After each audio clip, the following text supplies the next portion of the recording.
기도하겠습니다. 살아계신 아버지 하나님, 이 시간 하나님의 말씀을 듣고자 합니다. 하나님, 이 시간에 우리를 이곳에 모이게 하신 이유가 우리에게 분명히 하실 말씀이 있음을 우리는 믿사오니 주여 이 시간에 말씀하여 주옵소서. 종이 듣겠나이다. 우리의 심령골수를 쪼개는 능력의 말씀이 선포되게 하여 주시고 하나님, 말씀을 방해하는 모든 사단의 세력들을 예수 그리스도의 이름으로 떠나가게 하여 주시옵소서. 예수님의 이름으로 기도합니다. 아멘. 여러분, 오늘날 우리 사회에서 현재 가장 뜨거운 키워드 중에 하나가 팬덤이라는 것이에요. 팬덤. 무슨 뜻인지 아십니까? 자신이 좋아하는 연예인이나 스포츠 스타를 향해서 아낌없이 마음을, 정성을, 응원을 보내는 그런 모습, 이것이 팬덤입니다. 너무나 익숙한 풍경이죠. 왜냐하면 전 세계적으로 우리나라가 K, 한류, 그죠? 많은 영향력을 주고 있기 때문입니다. 공항 입국장이 마비될 정도로 인파가 몰립니다. 그들이 지나가는 곳곳마다 꽃다발과 환호성이 터져 나옵니다. 자, 그래서 여러분, 이게 무엇인지 아십니까? 응원봉까지는 아는데 누구 응원봉일까요? 반짝반짝 빛나죠, 그죠? 누구 응원봉일까요? 요즘 핫한 가수 중에 아이브라고 있어요. 아이브 응원봉이에요. 이게 얼마나 좋은지, 이 공연장에 가면은 그 연출자가 다 같이 블루투스로 연결되어서 어떤 색깔, 예를 들어서 이 음악에는 노란색 색깔이 전부 다, 어느 한쪽은 보라색, 어느 한쪽은 빨간색 지정해서 하면은 자연적으로 색깔이 막 변해요. 그래서 이게 비쌀까요, 안 비쌀까요? 얼마인데요, 이게? 25,000원이요? 그럼 말도 안 하죠, 제가. 5만 원이 넘더라고요. 근데 이게 너무 예뻐요. 아이들이 그만큼 좋아할 만해요. 저도 갖고 싶은 마음은 언제 한 번은 있었어요. 저 열기 속에 들어가서 한번 좀 뛰어놀고 싶다는 마음은 있었어요. 요즘 아이들이 응원봉 늘 가지고 다녀요. 공연 때 가지고 다니고. 그러면 이상하게도 서로 싸우다가도 같은 팬이네? 같은 팬덤이네? 그러면 언제 그런 식으로 얼굴이 바뀌어요. 그럴 수 있지. 여러분, 이런 분위기예요, 요즘이. 그런데 우리는 그 화려한 환호 뒤에서 때로는 숨겨진 차가운 이면의 모습도 발견이 됩니다. 어제까지만 해도 내가 영원히 사랑한다며 응원봉을 흔들던 팬들이 자신이 기대했던 모습과 조금만 다르거나 실망스러운 모습이 발견되면 어떻게 합니까? 순식간에 가장 무서운 안티로 바뀌어버려요. 뜨겁게 흔들던 응원 도구가 한순간에 비난의 화살이 되어 돌아오는 것이 우리가 사는 세상의 냉정한 현실입니다. 심리학에서 이것을 뭐라고 얘기하냐? 자기투사라고 해요. 자기투사. 내가 그 대상을 사랑하는 것이 아니라 내가 바라는 완벽한 이미지를 내가 원하는 연예인에게 그대로 씌워요. 그리고 그것을 사랑한다는 모습이죠. 그래서 그 이미지가 깨지는 순간 그렇게 외쳤던 환호가 증오로 바뀌게 됩니다. 근데요, 오늘 본문의 배경도 이와 너무나 꼭 닮아 있어요. 예루살렘의 거리에는 발 디딜 틈도 없이 수많은 인파가 몰려들었습니다. 그들의 손에는, 오늘날은 응원봉을 들고 있지만 그들의 손에는 종려나무 가지를 들고 있어요. 성이 떠나갈 듯한 함성이 울려 퍼졌습니다. 그것은 인류 역사상 가장 뜨겁고 화려한 팬덤의 행렬처럼 보였습니다. 사람들은 길 위에 자신의 겉옷을 펴고 나뭇가지를 흔들며 누군가를 간절히 지금 기다리고 있었습니다. 그 흔들리는 종려나무 물결 속에는 저마다 간절한 소망, 그리고 드디어 그분이 오셨다라는 흥분이 가득 차 있었습니다. 그러면 과연 그들이 뜨겁게 그토록 외쳤던, 흔들었던 종려나무 가지에는 어떤 마음이 담겨 있었을까요? 그리고 한 가지 또 우리가 질문해 볼 것은 그 열광적인 환호의 유통기한은 과연 언제까지였을까요? 오늘 우리는 2000년 전 예루살렘 거리에서 울려 퍼진 그 함성 속으로 들어가서 오늘날 우리 마음 속에 숨겨진 예수님을 향한 환호, 그 환호의 진짜 의미를 좀 들여다보기를 원합니다. 당시 예루살렘은 말 그대로 폭발 직전의 화약고와 같았습니다. 유대의 모든 민족들은 절개가 돼서 예루살렘에 다 모여들고 있었어요. 많은 사람들이 있었습니다. 역사학자 요세푸스의 기록에 따르면 당시에 있었던 몇 배 이상의 사람이 있었다고, 그러니까 한 수십만 명에 이를 것이다 라고 기록하고 있어요. 하지만 이번 6월절의 그 공기는, 분위기는 예년과 좀 달랐습니다. 그 이유가 무엇이었을까? 바로 인근 베다니에서 죽은 나사로가 살아났다는 그 놀라운 경이로운 소식이 예루살렘 전체를 뒤흔들고 있었기 때문이죠. 유대인들에게 죽음은 인간이 결코 정복할 수 없는 마지막 절망의 벽이었습니다. 그런데 그 죽은 나사로를 일으키신 분이 지금 예루살렘 성문 앞으로 다가오고 계신 거예요. 이제 군중들에게 예수님은 단순한 랍비, 선지자가 아니었습니다. 그들은 생각했습니다. 죽은 자도 살려내는 분이라면 로마의 칼날 앞에서도 우리를 불사신으로 만들 수 있지 않겠는가? 저분만 앞장선다면 우리는 지지 않는 불사의 군대가 될 수 있을 것이다 라는 이런 열광적인 기대 속에 군중들은 지금 성 밖으로 쏟아져 나오고 있는 거예요. 그래서 본문에서 보여주는 길가에 자기 옷을 펴는 행위는 고대 근동에서 왕이 즉위하는 날에 했던 아주 극진한 예우의 모습이에요. 그들은 지금 자신들의 억눌린 한을 풀어주고 로마를 멸망시킬 강력한 정복자의 대관식을 준비하고 있었습니다. 성 안팎을 가득 메운 수만 명의 함성, 하늘을 찌를 듯 흔들리는 종려나무 가지의 초록빛의 물결, 그리고 그 중심에서 나귀를 타고 예루살렘으로 입성하시는 예수님의 침묵, 이 극명한 대비가 공존하고 있는 장면이 오늘 본문의 모습이에요. 오늘 본문을 보면 저는 여러분과 함께 좀 더 세밀히 보기를 원하는 두 단어가 있습니다. 이 단어가 오늘 여러분과 나누고 싶은 핵심 단어예요. 그 두 단어는 본문의 뜨거운 열기 속에서 군중들이 흔들고 있는 종려나무 가지, 그리고 그들이 외친 이스라엘의 왕입니다. 여기에는 어떤 의미가 담겨 있을까요? 먼저 이 단어를 알아보기 전에, 아니 당시 이스라엘 백성들은 도대체 로마의 어떤 압제를, 어떤 어려움을 당하고 있었는지를 우리는 먼저 선지식이 필요해요. 왜 그렇게 이들은 예수님을 외치고 있는 것일까? 당시 로마는 이스라엘에게 크게 세 가지 압제를 하고 있었습니다. 첫 번째로는 가혹한 세금 수탈로 인한 경제적 압박이 너무나 컸어요. 로마는 정복지에서 엄청난 세금을 늘 징수했는데요.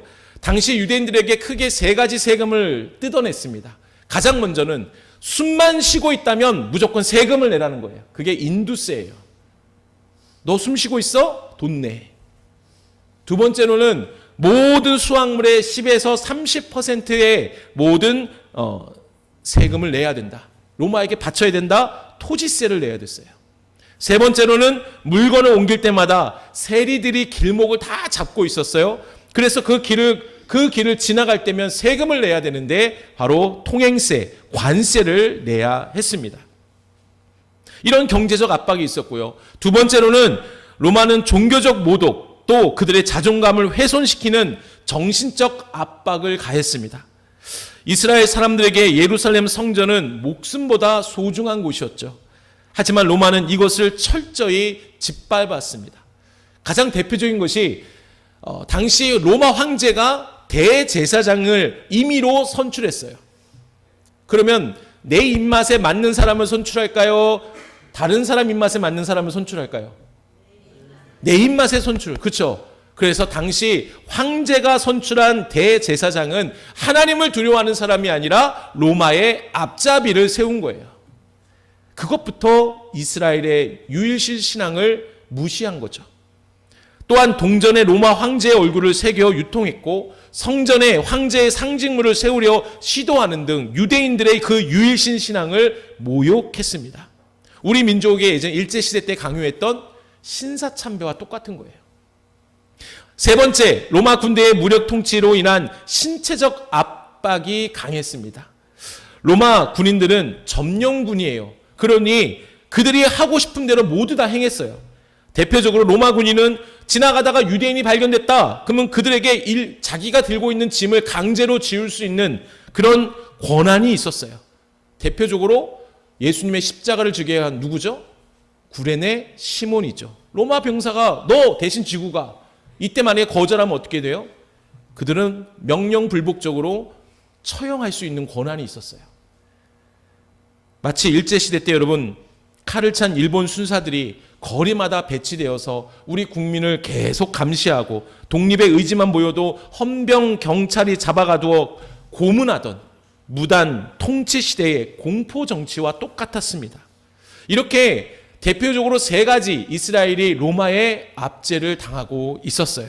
그러니 얼마나 이 압제에서 벗어나고 싶었을까요? 더군다나 여러분 우리나라 일제시대 몇 년간 있었어요? 약 36년이라고 하죠. 근데 당시 예수님 공생의 그때는 이미도 90년 동안 압제를 당하고 있었던 때예요. 얼마나 힘들었을까요? 얼마나 벗어나고 있었을까요? 얼마나 그들 안에 절망만이 가득했을까요? 희망이 없는 시대가 바로 예수님의 공생의 시대였습니다. 이러한 이스라엘 역사의 선지식을 갖고 오늘 여러분과 나누고 싶은 이 본문 핵심 단어 종려나무가지와 이스라엘 왕에 대해서 한번 살펴보자고요. 새롭게 다가올 것입니다. 먼저 종려나무가지에 대해 볼까요? 본문 13절을 읽어보겠습니다. 시작.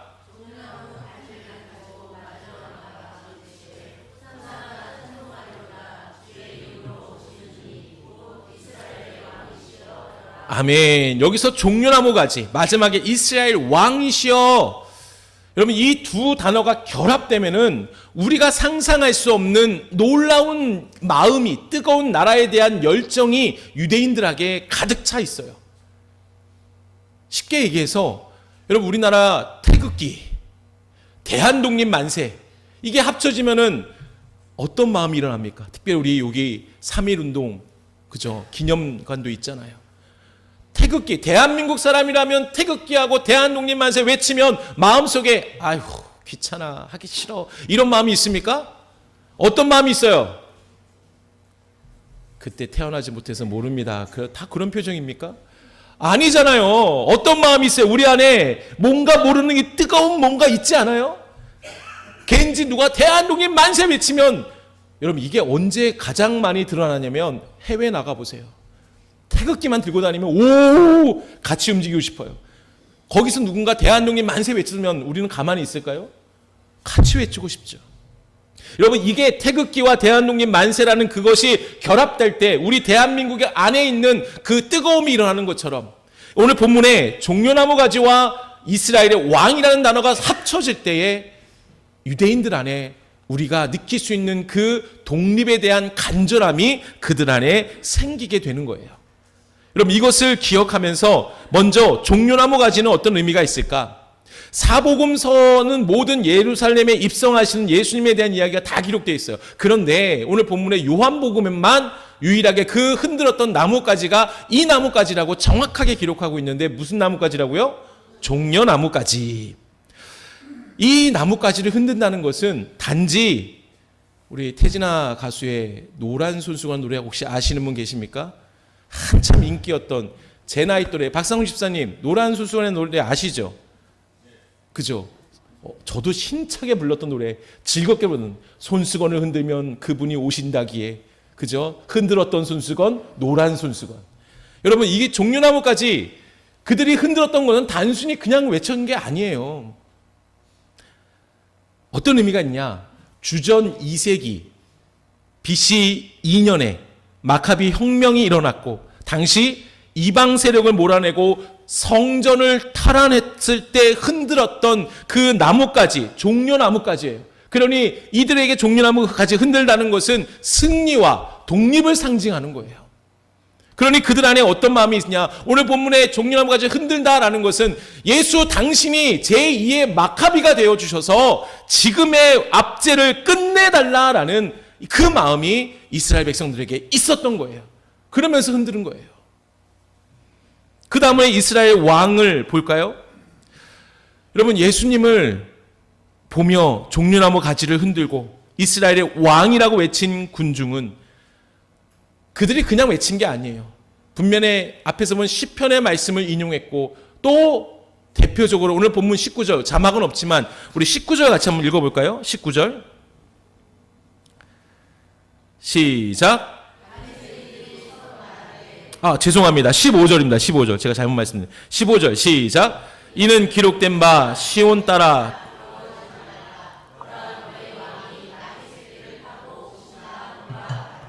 아멘. 여러분, 이 말씀은 스가랴 말씀이죠. 스가랴 9장 9절의 말씀을 인용했고, 이 시편 말씀도 인용해서 이들이 말하는 자막을 다음 장 넘겨주시면, 자막 다음 장 넘겨주세요.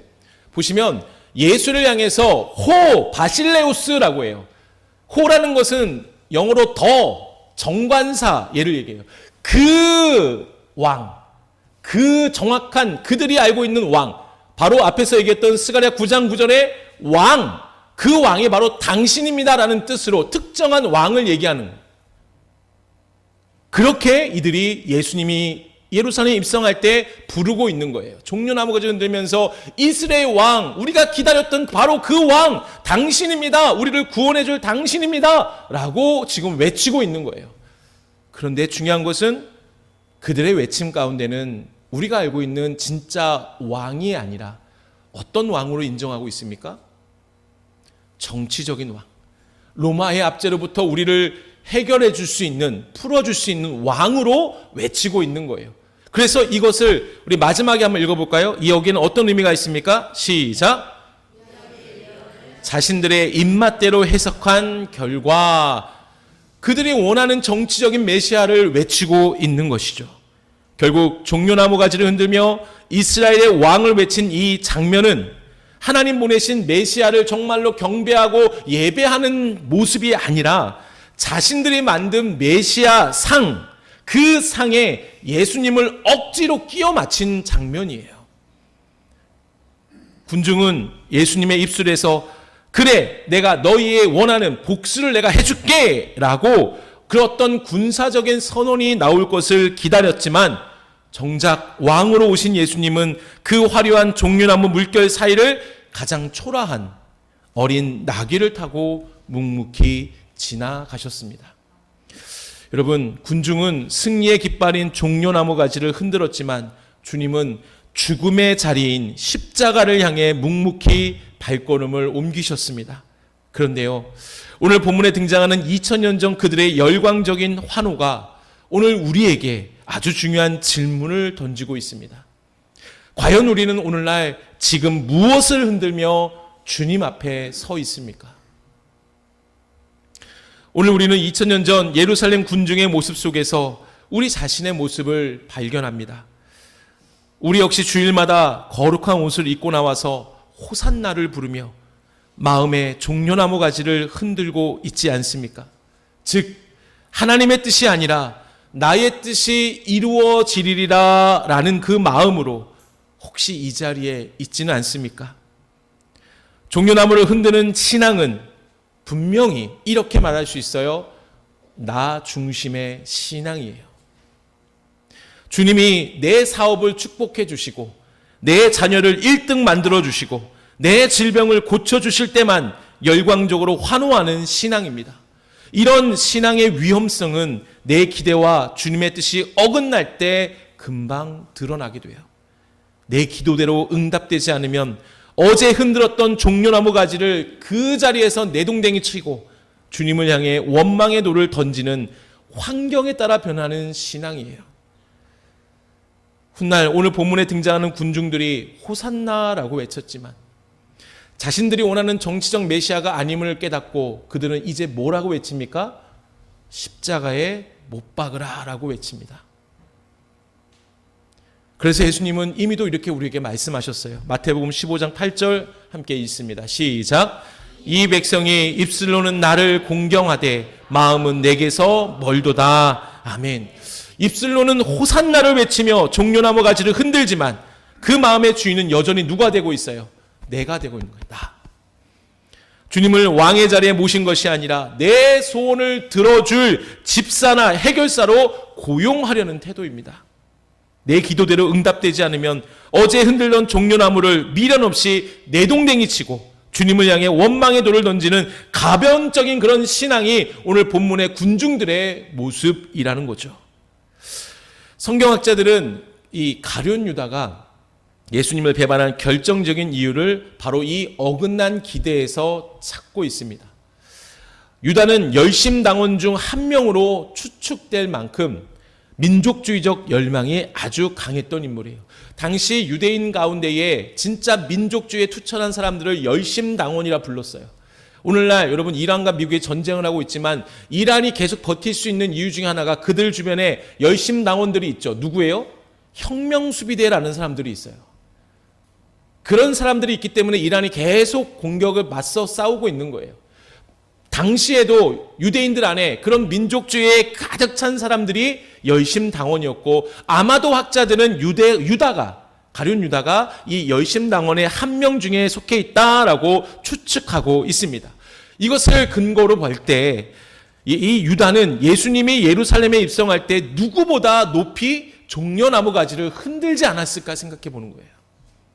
이제 곧 로마를 몰아내고 새로운 나라가 세워지면 자신도 한 자리를 차지할 것이라고 그는 믿었습니다. 그러나 예수님의 왕궁이 아닌 십자가를 말씀하십니다. 칼을 드는 대신 죽음을 준비하시자 유다의 종려나무는 분노의 칼로 바뀌었던 거예요. 내가 기대한 왕이 저런 모습이라면 더 이상 가치가 없다. 그렇게 판단한 것이죠. 자신의 야망을 투사했던 그 종려나무가 꺾이는 순간 그는 어떻게 합니까? 예수님을 은 30에 팔아 넘기게 되는 것이죠. 배신자가 되었습니다. 오늘 우리도 내가 원하는 응답이라는 종려나무 가지만을 붙들고 있다면 언제든 유다처럼 주님을 등질 위험 앞에 서 있는 것임을 우리는 두렵고 떨리는 마음으로 항상 우리의 신앙을 돌아보아야 하는 거예요. 그런데요, 성경에서 우리의 신앙이 왜 그 종려나무 가지를 흔들기에 그치는지를 이렇게 지적하고 있습니다. 야고보서 4장 3절 시작, 같이 읽겠습니다. 시작. 야고보서 4장 3절 없습니까? 예, 제가 읽어드리겠습니다. 구하여도 받지 못함은 정욕으로 쓰려고 잘못 구하기 때문이다. 아멘. 다시요. 구하여도 받지 못함은 정욕으로 쓰려고 구했기 때문이다 라고 야고보 사도는 얘기하죠. 우리의 신앙, 우리의 기도가 정욕으로 채워진다면 올바른 신앙, 기도의 응답이 되지 못한다라고 말씀해 주십니다. 나의 정욕을 호산나라는 거룩한 단어로 포장하여 지금 우리는 계속해서 종려나무 가지를 흔들고 있지 않습니까? 내 뜻이 이루어지기를 강요하는 그 종려나무 신앙은 결국 고난, 연단의 산을 넘을 수 없게 됩니다. 그러면 우리는 종려주를 맞아 어떤 신앙이 되어야 할까요? 그것은 종려나무 가지를 흔드는 신앙이 아니라 우리는 십자가 앞에 엎드리는 신앙이 되어야 합니다. 십자가 앞에 엎드리는 신앙은 철저히 내가 아니라 하나님 중심의 신앙이에요. 화려한 종려나무 가지 뒤에 숨겨진 내 야망과 계산기를 내려놓고 주님이 가신 고난의 길을 묵묵히 바라보며 살아가는 삶입니다. 이것은 내가 왕이 되어 주님을 부리는 삶이 아니라 주님을 나의 진정한 왕으로 인정하고 모시고 그분의 통치 앞에 나를 굴복시키는 삶이에요. 예수님은 군중들의 환호 속에서도 당신이 가야 할 길을 분명히 알고 계셨습니다. 그래서 오늘 본문 다음에 바로 이렇게 말씀하세요. 수많은 군중들의 환호를 받고 예루살렘 성으로 들어가신 예수님이 바로 다음에 이런 말씀을 하세요. 요한복음 12장 24절입니다. 요한복음 12장 24절. 예, 시작. 내가 진실로 진실로 너희에게 이르노니 한 알의 밀이 땅에 떨어져 죽지 아니하면 한 알 그대로 있고 죽으면 많은 열매를 맺느니라. 아멘. 여러분, 이 말씀을 깊이 묵상해 보면 흔들리는 그 종려나무 가지 사이로 죽음을 보고 계시는 예수님을 발견하게 돼요.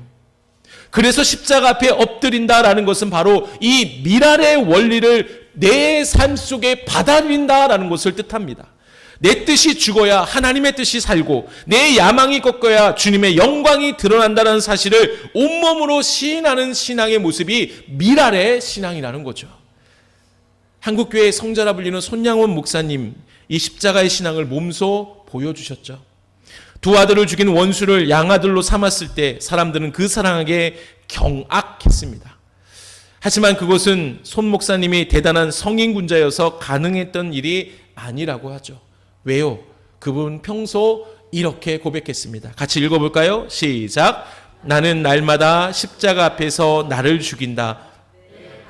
내 자존심, 내 복수심이 십자가에서 죽지 않으면 나는 결코 주님을 따를 수 없다.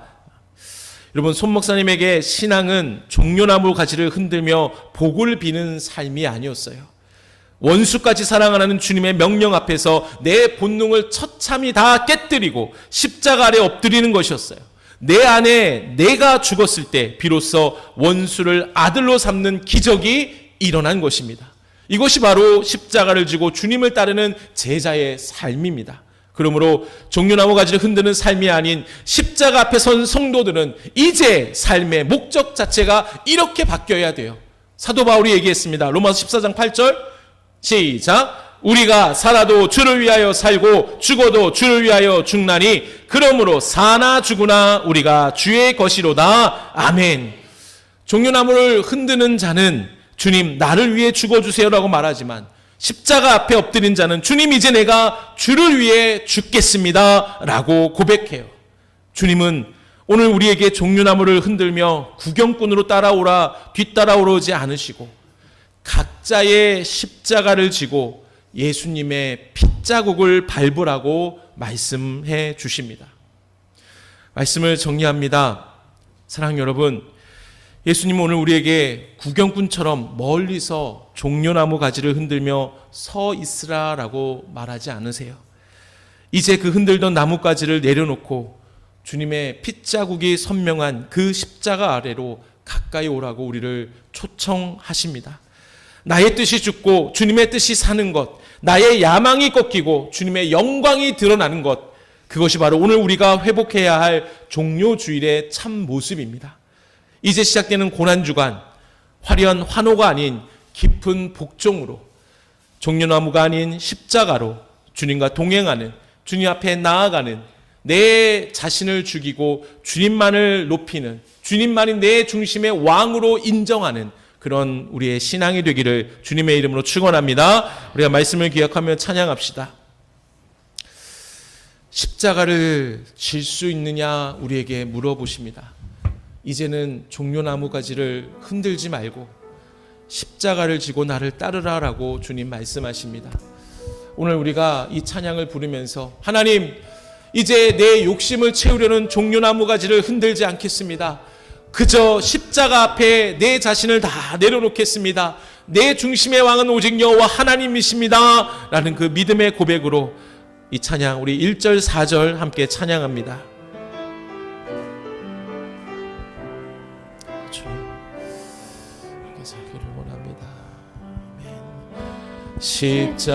십자가를 질 수 있나 주가 물어보실 때 죽기까지 따르오리.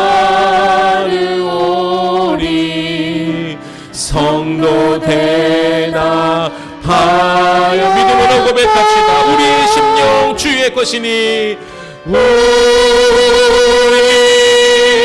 심령 주의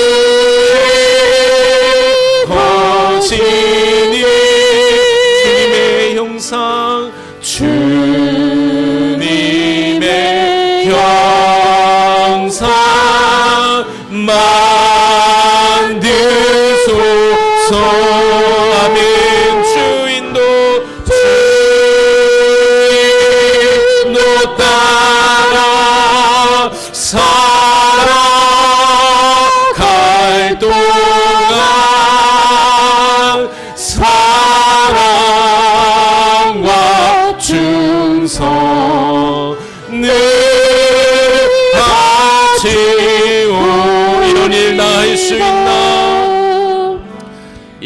이런 일 다 할 수 있나 주가 물어보실 때 용감한 자 바울처럼 선뜻 대답하리라.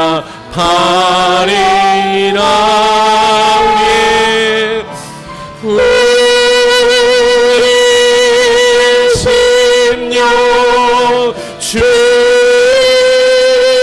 보시니 영상 만드소서. 주님의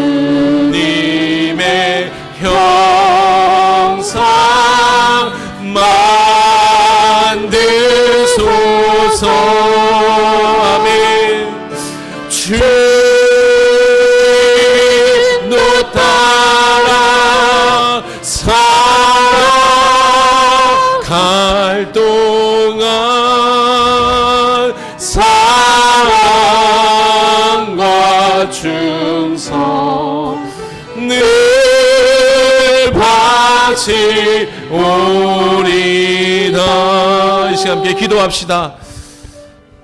여러분, 혹시 아직까지도 하나님을 내 문제를 해결해 주실 도구로만 바라보고 있지는 않습니까?